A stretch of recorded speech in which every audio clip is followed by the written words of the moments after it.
One of the most common questions we hear is, do I have enough? And what's interesting about that is the people asking it, they're not doing anything wrong. They're just hopefully queasy.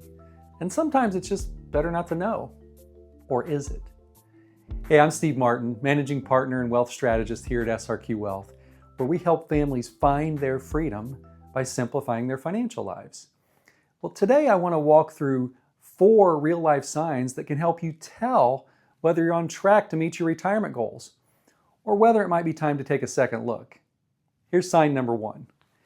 Do you feel clear about your decisions, or are you just constantly guessing? One of the biggest indicators of being on track, it really isn't a number, it's clarity. And whether you're constantly wondering whether you have spending too much, are you saving enough, just making the right move, that uncertainty tends to show up in your everyday decisions. Now, people who are on track, they don't have everything figured out, but they generally know kind of what's going on. There's a sense of purpose behind their plan. Here's your takeaway.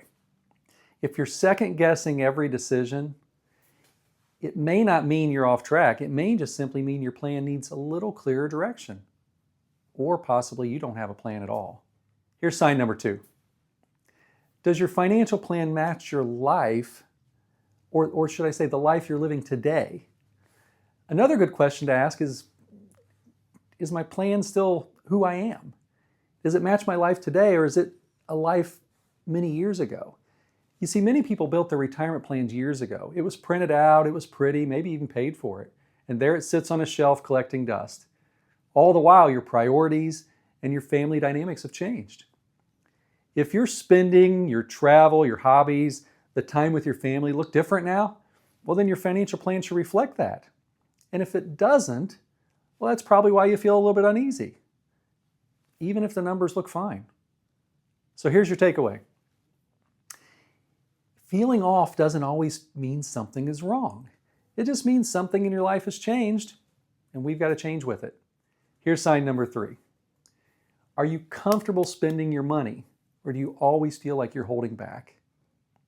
I find this to be a big one. It comes up a lot. You may have gotten wealthy because you saved every penny, but now it's time to enjoy your wealth. And if you hesitate every time you spend, even on the things you've planned for, we got to pay attention to that. People who are on track, they tend to be happy. They tend to enjoy their wealth. They tend to plan their money with intention. People who often are, or I should say people who aren't, often hold back. Here's your takeaway. The confidence you have in retirement often shows up in how you spend. You may be helping others or helping yourself, but it often doesn't just show up in how much you have. Here's sign number 4. Does your future feel manageable, or does it just seem vague? Being on track doesn't mean you know exactly what will happen. It just simply means you have a sense of direction. Have you ever had one of those 30-year projections done that tells you have a 92% chance of success? What does that even mean? How likely is it that a 30-year projection will even be right? The key is it directionally right? Does it help with your decision making? Don't get too focused on the specific numbers. The clarity you have, it doesn't eliminate uncertainty, but it does make the future feel more manageable. Now, if you've been asking yourself whether you're still on track for retirement, actually that's a healthy sign. I'm glad you're curious. It shows you're paying attention, and the small adjustments that we can make, they make a big difference. I think of it like deflecting a meteor. When that meteor's far away, a small impact now can make a big difference. But when you wait till the meteor gets up really close, it takes a lot of change, and that change can be really uncomfortable.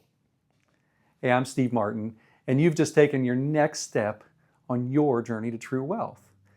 Now, for more great content like this, just hit the subscribe button below. And likewise, if you want to talk to us, just send us an email. I'd love to hear from you. I love this quote I found from Christopher Mansk.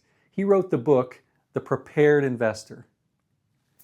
When you buy a bigger house, or another luxury car, or a fancy boat, you're just showing people that you used to have money.